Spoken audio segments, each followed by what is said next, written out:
सभी विद्यार्थियों का मैं क्लास में वेलकम करता हूं। वेलकम की इसी कड़ी के अंदर बच्चों हमारा टॉपिक चल रहा था हिंदू मंदिर स्थापत्य कला। हिंदू मंदिर स्थापत्य कला में हमने सबसे पहले नागर शैली की बात की थी। नागर शैली का वीडियो मैंने पिछले आपको बना दिया था। नागर शैली के बाद में आता है द्रविड़ शैली, द्रविड़ शैली के बाद में बेसर शैली। तीनों शैलियों का तुलनात्मक अध्ययन करने के लिए हम आज यहाँ आपके सामने हाजिर हुए हैं। यहाँ बच्चों आपको ध्यान देना है कि सबसे पहली चीज़ ये है कि यहाँ जो इनका विस्तारित क्षेत्र होता है वो कौन कौन सा विस्तारित क्षेत्र होता है। यहाँ उत्तर भारत के जो मंदिर बने हुए हैं यहाँ पे ये नागर शैली के मंदिर कहलाते हैं, और इधर दक्षिण शैली में जो मंदिर बने हैं वो द्रविड़ शैली के मंदिर कहलाते हैं। और महाराष्ट्र और दक्कन वाला जो एरिया है जो कृष्णा घाटी पर आकर फिनिश हो जाता है वो बेसर शैली के मंदिर कहलाते हैं। मैंने यहाँ पे तीन शैलियों की बात की है बच्चों। पहली शैली कौन सी थी, दूसरी शैली कौन सी थी और तीसरी शैली कौन सी थी। पहली शैली कौन सी थी बच्चों, पहली नागर शैली आती है। सेकंड नंबर की शैली कौन सी आती है, द्रविड़ शैली आती है। और तीसरे नंबर की शैली कौन सी आती है, बेसर शैली आती है। तो यहाँ हम कितनी तीन शैलियों की बात कर रहे हैं, सबका ध्यान बोर्ड के ऊपर रहेगा। ये यहाँ राजस्थान में जो मंदिर बने हुए हैं वो नागर शैली के मंदिर बने हुए हैं। मध्य प्रदेश में खजुराहो का जो मंदिर बना हुआ है नागर शैली का मंदिर बना हुआ। ओडिशा के अंदर जो मंदिर बना हुआ है वो जगन्नाथ का मंदिर बना हुआ। खुजरो के मंदिर बने हैं, खुजरो के मंदिर बने हुए हैं। पुरी का मंदिर बना हुआ है। ये सब नागर शैली के, उत्तर भारत के मंदिर नागर शैली के मंदिर कहलाते हैं। सुदूर दक्षिण भारत में कृष्णा घाटी से लेकर और कन्याकुमारी तक जो मंदिर बने हुए हैं वो किसके मंदिर बने हुए हैं, वो द्रविड़ शैली के मंदिर बने हुए हैं। द्रविड़ शैली का शब्द आपने जरूर सुना होगा। द्रविड़ शैली कोई बच्चा मुझे कमेंट करके बताएगा कि द्रविड़ शैली जो है, द्रविड़ शब्द हमने कहाँ सुना है। तो यहाँ देखिए द्रविड़ जो एक लैंग्वेज है बच्चों और ये एक शैली भी है। और ये 4 स्टेट होते हैं। केरल में मलयालम बोली जाती है, केरल में मलयालम बोली जाती है। तमिलनाडु में तमिल बोली जाती है, कर्नाटक में कन्नड़ बोली जाती है, आंध्र प्रदेश में तेलुगु बोली जाती है। और ये 4 स्टेट जो है इसी को द्रविड़ भाषाई क्षेत्र कहलाते हैं। द्रविड़ शैली कहलाती है। यहीं जो है द्रविड़ शब्द का अभी मैंने आपको पूछा, कमेंट बॉक्स में आप मुझे लिखकर बताओगे कि द्रविड़ शब्द का उल्लेख कहाँ है। चलो मैं ही आपको बता देता हूँ द्रविड़ शब्द का उल्लेख कहाँ पर होता है। हम जो है राष्ट्रगान गाते हैं, जन गण मन अधिनायक जया है भारत भाग्य विधाता, जया है भारत भाग्य विधाता।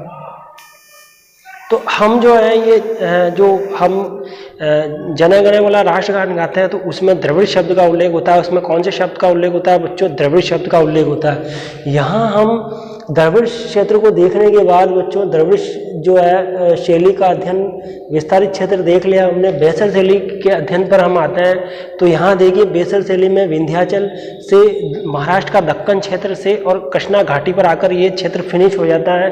तो इसको बेसर शैली कहा जाता है। इसको कौन सी शैली कहा जाता है, बेसर शैली कहा जाता है। यहाँ कितनी प्रकार की शैलियाँ बताई बच्चों, मैंने 3 प्रकार की शैलियों की मैंने बात की थी, नागर शैली की, द्रविड़ शैली की, बेसर शैली की। और केरल में मलयालम बोला जाता है, कर्नाटक में कन्नड़ बोला जाता है, तमिलनाडु में तमिल बोला जाता है, आंध्र प्रदेश में तेलुगु बोला जाता है। विंध्याचल कृष्णा घाटी से लेकर कन्याकुमारी तक का क्षेत्र क्या कहलाता है, यहाँ तक का क्षेत्र जो है बच्चों ये कहलाता है आपका, ये क्षेत्र कहलाता है द्रविड़ शैली वाला क्षेत्र कहलाता है। यहाँ नागर शैली है। नागर शैली में उत्तर भारत के मंदिर नागर शैली में बने थे। ये बेसर शैली में दक्कन का, कर्नाटक का पठार दक्कन में कहलाता है नागर शैली, द्रविड़ शैली दोनों का मिश्रण बेसर शैली कहलाती है। अब हम इनका डिटेल से अध्ययन करेंगे कि नागर शैली क्या होती है और द्रविड़ शैली क्या होती है और बेसर शैली क्या होती है।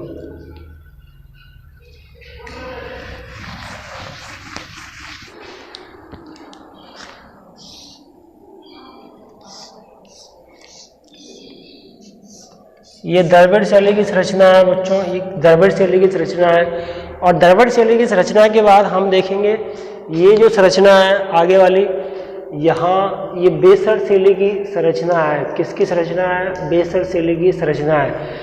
द्रविड़ शैली में कौन कौन सी विशेषताएं होती है, नागर शैली में कौन कौन सी विशेषताएं होती है और बेसर में कौन कौन सी विशेषताएं होती है। तीनों विशेषताओं का हम अध्ययन करेंगे डिटेल से।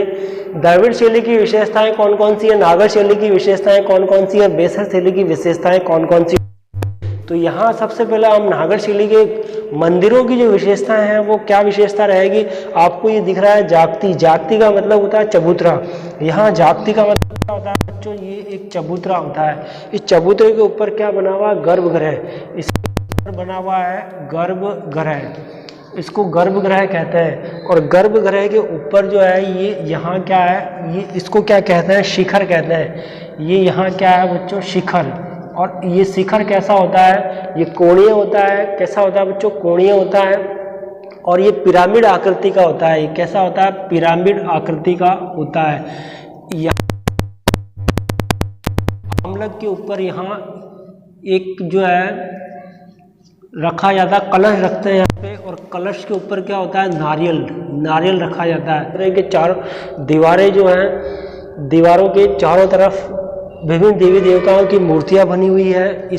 ये वाला क्षेत्र क्या कहलाता है बच्चों? मंडप कहलाता है। मंडप के बाद ये कहलाता है बच्चों अर्धमंडप। ये कौन सा कहा जाता है?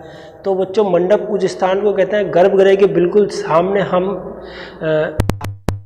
होते हैं, वो गर्भगृह जहाँ भगवान की मूर्ति स्थापित की जाती है, उस मूर्ति के बिल्कुल जस्ट सामने एक बहुत बड़ा एक हॉल के टाइप का एक, जहाँ भगत लोग बैठकर और भगवान की पूजा करते हैं, उसको मंडप कहते हैं। उसको क्या कहते हैं? मंडप कहते हैं। बहुत बड़ा होता है ये महामंडप। उसके अंदर स्तंभ होते हैं और ये वर्गाकार आकृति का होता है। फिर उससे थोड़ा छोटा एक बहुत बड़ा एक बनाया जाता है मंडप, जिसमें लोग भगवान के भगत आते हैं, वहाँ बैठते हैं, भजन गाते हैं, पूजा पाठ करते हैं। उसको कहते हैं छोटा मंडप है और ये अर्ध मंडप है। यहाँ 3 प्रकार के मंडप है। और ये जो चबूतरा जो होता है ये जागती कहलाता है। ये जो शैली है ये नागर शैली कहलाती है बच्चों। ये कौन सी शैली कहलाती है? नागर शैली कहलाती है। अब नागर शैली और द्रविड़ शैली में अंतर क्या होता है? यहाँ पर द्रविड़ शैली की बात करें हम तो धरातल के ऊपर ही स्थापित होते हैं। ये कहाँ पर स्थित होते हैं? धरातल। ये धरातल पर ही स्थित, द्रविड़ शैली के जो मंदिर बने हुए हैं वो धरातल पर ही स्थित होते हैं। और यहाँ भी जो यहाँ हम देखें तो इनकी आकृति जो होती है, जिस तरह से ये इनकी आकृति कोणीय आकृति होती थी, कोणीय इन शिखर या पिरामिड की तरह इनकी आकृति होती है। और जो ये जो कहलाता है बच्चों, ये जो इस तरह से ऊपर कोणीय, इसको विमान कहते हैं। इसको क्या कहते हैं? विमान कहते हैं। यहाँ द्रविड़ शैली में आमलक नहीं होता है। आमलक नहीं होता है। यहाँ पे क्या होता है? स्तूपा आकार का स्तूपाकार होता है। स्तूप के आकार का होता है। आकार के ऊपर, इस स्तूप के आकार के ऊपर यहाँ पर एक कलश रखेंगे। क्या रखेंगे? यहाँ एक कलश होता है। कलश के ऊपर क्या रखते हैं? नारियल। इस तरह से ये जो पूरा इधर का आकृति है वो विमान कहलाती है। यहाँ स्तूपाकार जगह बनाई जाती है जिसके ऊपर आसानी से रख दिया जाता है। और गर्भगृह होता है जहाँ भगवान की मूर्ति को प्रतिस्थापित किया जाता है। यहाँ क्या होता है? महामंडप होता है। जिस तरह से शैली में होता था मंडप होता है। और यहाँ पे क्या होता है? अर्ध मंडप होता है। यहाँ पे कौन सा मंडप होता है? अर्ध मंडप होता है। तो ये जो आप आकृति देख रहे हो ये कौन से मंदिर की आकृति है बच्चों? ये द्रविड़ शैली के मंदिरों की आकृति है। नागर शैली और द्रविड़ शैली के मंदिरों में थोड़ा अंतर जाता है और ये सुंडाकार और पतला होता जाता है। ये इसकी आकृति ऊपर से ऊपर जाकर के सुंडाकार आकृति हो जाती है बच्चों, सुंडाकार आकृति। यहाँ हम देखेंगे कि जो आयताकार, ये इसका जो होता है गर्भगृह जो होता है वो कैसा होता है? आयताकार होता है। गर्भगृह कैसा होगा बच्चों? वर्गाकार नहीं होता है। ये आयताकार आकृति का होता है। किस आकृति का होता है? आयताकार। प्रवेश द्वार यहाँ नागर शैली के मंदिरों की अगर हम बात करें तो नागर शैली के मंदिरों में कोई भी प्रवेश द्वार नहीं है। यहाँ चबूतरे के ऊपर गर्भगृह बनाया गया, महामंडप है, मंडप है, अर्धमंडप है, ये शिखर है नागर शैली का, ये नारियल कलश, ये आमलक, ये सब आपको एक तालाब होता है। और इस तालाब का क्या नाम है बच्चों? पुष्पकारिणी तालाब कहते हैं। कौन सा तालाब कहते हैं? पुष्पकारिणी तालाब कहते हैं। तो द्रविड़ शैली की ये विशेषताएं हमने देख ली बच्चों। द्रविड़ शैली की विशेषताओं के बाद अब हम बेसर शैली की विशेषताओं का अध्ययन करेंगे कि बेसर शैली में कौन कौन सी, बेसर शैली में क्या होती है। तो बेसर शैली में शायद यही होता है, यहाँ ये जो ऊपर आपको दिख रहा है कोणाकार, यहाँ शिखर होता है और यहाँ ये गर्भगृह में मूर्ति स्थापित की जाती है। यहाँ मंडप होता है, महामंडप, यहाँ मंडप, अर्धमंडप होता है। यहाँ बेसर शैली का मतलब होता है नागर शैली। क्या होता है बच्चों? नागर शैली प्लस प्लस द्रविड़ शैली। नागर शैली और द्रविड़ शैली दोनों का इसमें मिश्रण होता है, लेकिन इसमें अधिकांश जो सजावट होती है वो नागर शैली में की जाती है और इसमें शिखर जो होता है वो बाद में जाके प्रारंभिक अवस्था में जो शिखर कहता गया था गोलाकार आकृति का ही बनाया गया था, लेकिन बाद में शिखर गोलाकार आकृति का बनाया जाने लगा। प्रारंभिक अवस्था में ये शिखर कैसा बनाया जाता था बच्चों? प्रारंभिक अवस्था में तो गोलाकार आकृति का था, लेकिन बाद में जाकर शिखर जो था वो गोलाकार आकृति में बनाया जाने लगा। उसकी आकृति क्या हो गई? ढोल की आकार का हो गया था और ये क्या कहता है? गोलाकार आकृति का शिखर कहलाया था। यहाँ जो अब गोलाकार आकृति में इसका शिखर बनाया बाद में बनाया जाने लगा था। इसके अलावा जो मंदिर है द्रविड़ शैली के कौन कौन से मंदिर फेमस माने जाते हैं, नागर शैली के कौन कौन से मंदिर फेमस माने जाते हैं और बेसर शैली के कौन कौन से मंदिर फेमस जाने जाते हैं। मंदिरों की चर्चा करने से पहले बच्चों मैं आपको ये बताऊंगा कि नागर शैली है, बेसर शैली है, द्रविड़ शैली है। नागर शैली का जन्म कहाँ से होता है और चरमोत्कर्ष काल क्या रहता है? पहली चीज़। द्रविड़ शैली का जन्म कहाँ से होता है, चरमोत्कर्ष काल क्या रहता है? दूसरी चीज़। और तीसरी चीज़ क्या रहेगी? बेसर शैली का जन्म कहाँ से होता है, चरमोत्कर्ष काल क्या होता है? इस चीज़ों को हम ध्यान से पढ़ेंगे। इसके लिए शॉर्ट ट्रिक आपको बता रहा हूँ बच्चों, और वो शॉर्ट ट्रिक वो इस तरह से है। एक बार अगर इन चीज़ों को स्क्रीनशॉट लेना चाहो तो बच्चों स्क्रीनशॉट इसका ले सकते हो। यहाँ देखिए हम नागर शैली की बात कर रहे हैं, हम द्रविड़ शैली की बात कर रहे हैं और हम बेसर शैली की बात कर रहे हैं। हम कितनी शैलियों की? हम 3 शैलियों की बात कर रहे हैं बच्चों। नागर शैली है, द्रविड़ शैली है और बेसर शैली है।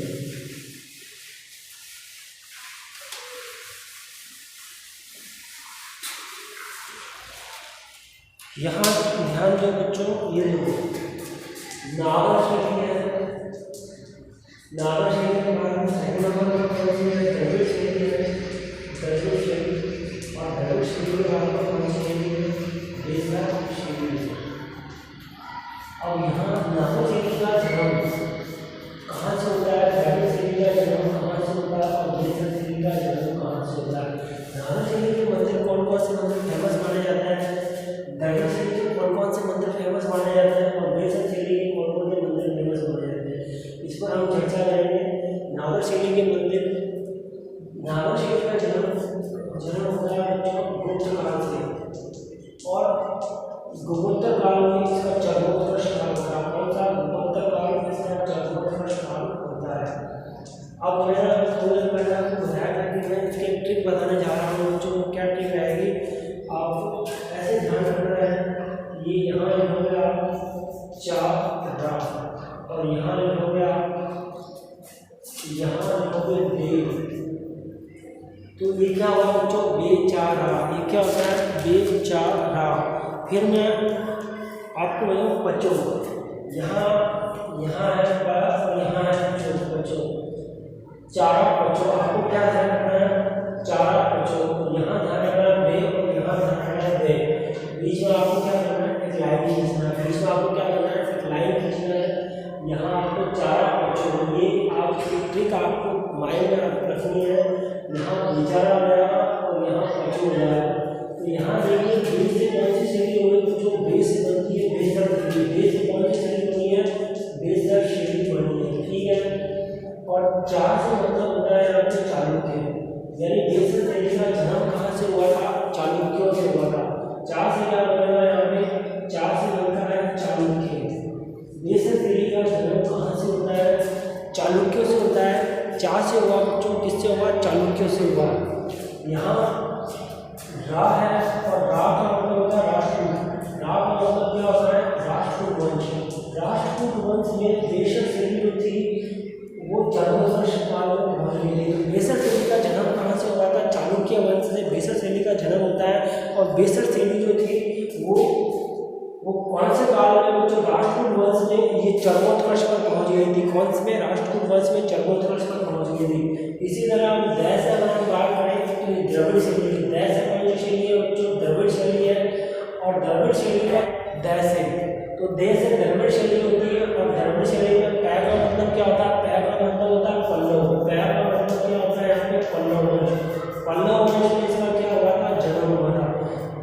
शैली का जन्म कौन? द्रविड़ शैली, यानी दै से द्रविड़ शैली है और इसका जन्म कहाँ होता है? पै से पल्लव वंश में होता है। कौन से वंश में होता है? पै से पल्लव वंश में होता है। और यहाँ पे कौन सा है? यहाँ चोल वंश में, चोल से क्या होगा बच्चों? चोल वंश होगा। चोल वंश में द्रविड़ शैली का चरमोत्कर्ष काल कहलाता है। यहाँ मैंने तीनों शैलियों का आपको स्पष्ट बता दिया, पहले नंबर, दूसरा नंबर, तीसरा नंबर। पहली शैली कौन सी थी, दूसरी कौन सी थी, तीसरी कौन सी थी? पहली शैली का जन्म कब हुआ था? चरमोत्कर्ष काल क्या था? दूसरी शैली का जन्म कब हुआ था? चरमोत्कर्ष काल क्या था? तीसरी शैली का जन्म कब हुआ था? चरमोत्कर्ष काल क्या था? पहली शैली नागर शैली थी, नागर शैली का जन्म गुप्त काल में हुआ था और गुप्तोत्तर काल में इसका चरमोत्कर्ष काल था। दूसरी शैली द्रविड़ शैली थी, द्रविड़ शैली का जन्म पल्लव वंश में इसका जन्म हुआ था और चोल वंश में इसका चरमोत्कर्ष हो गया था। बेसर शैली के अंदर, बेसर शैली में क्या चार शैली का चालुक्य वंश, बेसर शैली में चालुक्य वंश में इसका जन्म हुआ था और राष्ट्रकूट वंश में चरमोत्कर्ष काल में पहुंची थी। यहाँ हमने इनका जन्म और चरमोत्कर्ष काल भी हमने देख लिया। अब जन्म और चरमोत्कर्ष काल देखने के बाद अब हम देखेंगे कि तीनों शैलियों की जो फेमस मंदिर है वो कौन कौन से मंदिर है। यहाँ नागर शैली का फेमस मंदिर कौन सा है? द्रविड़ शैली का फेमस मंदिर कौन सा? बेसर शैली का फेमस मंदिर कौन सा? नागर शैली के अंदर फेमस मंदिर एमपी के खजुराहो के मंदिर पहला नंबर, और उड़ीसा के अंदर जगन्नाथ मंदिर, पुरी मंदिर और भुवनेश्वर मंदिर। तीन मंदिर बताए गए, जगन्नाथ मंदिर, पुरी मंदिर, भुवनेश्वर मंदिर उड़ीसा के अंदर, और एमपी के खजुराहो के मंदिर फेमस माने जाते हैं कहाँ पर? नागर शैली में। द्रविड़ शैली के मंदिरों की हम बात करें तो द्रविड़ शैली के अंदर अभी मैंने आपको ये बताया, इसी डायग्राम से हम अध्ययन कर लेंगे।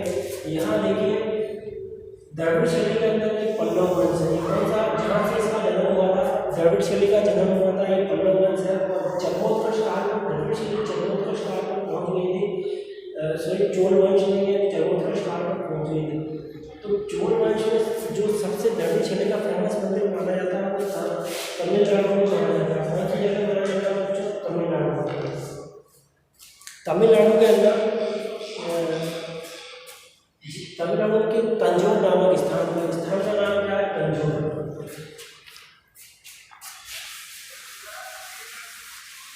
राज प्रथम ने एक मंदिर बनवाया था। राज प्रथम ने क्या किया था बच्चों? राज प्रथम ने एक मंदिर बनवाया था और ये कौन सा मंदिर कहलाता है? ये राजराजेश्वर का मंदिर कहलाता है। राजराजेश्वर का मंदिर कहलाता है और यही राजराजेश्वर का मंदिर कहलाता है बच्चों। यहाँ देखो इसी को बृहदेश्वर मंदिर भी कहते हैं। इसी को कौन सा मंदिर कहते हैं? इसको बृहदेश्वर टेम्पल भी कहा जाता है। यहाँ बृहदेश्वर टेम्पल भी इसको कहा जाता है। ये सबसे फेमस द्रविड़ शैली का सबसे फेमस मंदिर माना जाता है राजराज फर्स्ट राजराजेश्वर। पल्लव वंश के अंदर द्रविड़ शैली का जो मंदिर बना था उस मंदिर का नाम था मावलपुर। कौन सा मंदिर है? मावलपुर। अभी हाल ही के अंदर उसको यूनेस्को की धरोहर लिस्ट में इसको मावलपुर को शामिल किया गया बच्चों। किसको शामिल किया गया? मावलपुर को शामिल किया गया। यहाँ तक हमने देखा राजराज फर्स्ट हो गया, राजराजेश्वर मंदिर है द्रविड़ शैली के, और बेसर शैली के जो मंदिर है फेमस मंदिर को कौन कौन से मंदिर है? तो बेसर शैली के अंदर मंदिरों में यहाँ तक तो हमने देखा कि 400 चालुक्य वंश और लास्ट होगा राष्ट्रकूट वंश। तो सबसे फेमस मंदिर बना था राष्ट्रकूट वंश में। कौन से वंश में बना था? राष्ट्रकूट वंश में बना था। तो यहाँ राष्ट्रकूट वंश में जो फेमस मंदिर बना था वो किसने बनाया था? वो कृष्णा प्रथम ने बनाया था। और वो किसका मंदिर बना हुआ? एलोरा का फेमस मंदिर बना हुआ है। किसका मंदिर बना हुआ बच्चों? एलोरा में कैलाश मंदिर बना हुआ है। एलोरा में किसका मंदिर बना हुआ? कैलाश मंदिर बना हुआ है। एलोरा में कैलाश मंदिर, कैलाश टेम्पल। मंदिरों के उदाहरण हमने देखे थे और सबसे पहले हमने नागर शैली के मंदिरों के उदाहरण की मैंने बात की थी। तो नागर शैली के मंदिर जो थे बच्चों, मैंने बताया था आपको, एमपी के खजुराहो का फेमस मंदिर माना जाता है। उड़ीसा के अंदर जगन्नाथपुरी का फेमस मंदिर बनाया जाता है, पुरी का फेमस मंदिर बनाया जाता है, भुवनेश्वर के फेमस मंदिर बनाया जाता है। नागर शैली के मंदिर के उदाहरण है। नागर शैली के मंदिर के उदाहरण के बाद हमने द्रविड़ शैली के मंदिरों के उदाहरण की बात की। तो द्रविड़ शैली का पल्लव वंश में मावलपुर का मंदिर बनाया गया था और चोल वंश में राजराज प्रथम ने राजराजेश्वर मंदिर बनाया था। राजराजेश्वर मंदिर को बृहदेश्वर मंदिर कहा जाता है, जो सबसे सर्वश्रेष्ठ मंदिर माना जाता है द्रविड़ शैली का। बात की थी, पहली शैली कौन सी, नागर शैली, दूसरी शैली कौन सी, द्रविड़ शैली, तीसरी शैली कौन सी, बेसर शैली। तीन जो शैलियाँ थी आज हमने उसका डिटेल से चर्चा की है बच्चों, तीनों शैलियों की। और तीनों शैलियों का हमने जन्म देख लिया था, चरमोत्कर्ष। तीनों शैलियों का हमने इनका जन्म कहाँ हुआ था और इनका चरमोत्कर्ष काल क्या था, उस चीज़ को हमने देखा। हमने इनका विस्तार क्षेत्र देखा था कि नागर शैली का विस्तार कितना है और कहाँ से लेके कहाँ तक फैली हुई है। फिर हमने द्रविड़ शैली का विस्तार देखा कि कहाँ से लेके कहाँ तक फैली हुई है। द्रविड़ शैली के बाद बेसर शैली का विस्तार देखा कि कहाँ से कहाँ तक फैली हुई है। इन तीनों चीज़ों के हमने उदाहरण देख लिए थे, मंदिरों के नाम देख लिए थे, इनका विस्तार क्षेत्र देख लिया था, इनका जन्म देख लिया था, इनका चरमोत्कर्ष काल देख लिया था। हमने इनके मंदिरों की संरचना देख ली थी कि तीनों में अलग अलग क्या क्या डिफरेंस था। एक जो था वो जमीन से जुड़ा हुआ धरातल पर बने हुए मंदिर द्रविड़ शैली के थे, समुद्र में बने हुए मंदिर नागर शैली के थे। और जो तीसरे नंबर में दोनों का मिश्रण होता था, सर्वाधिक द्रविड़ शैली का प्रभाव उस पर ज़्यादा होता था। यानी हमने तीनों को तुलनात्मक रूप से अध्ययन किया। आज के लिए इतना ही काफ़ी। कल फिर हम नेक्स्ट वीडियो में आपसे मिलते हैं। सभी बच्चों को okay, thank you very much.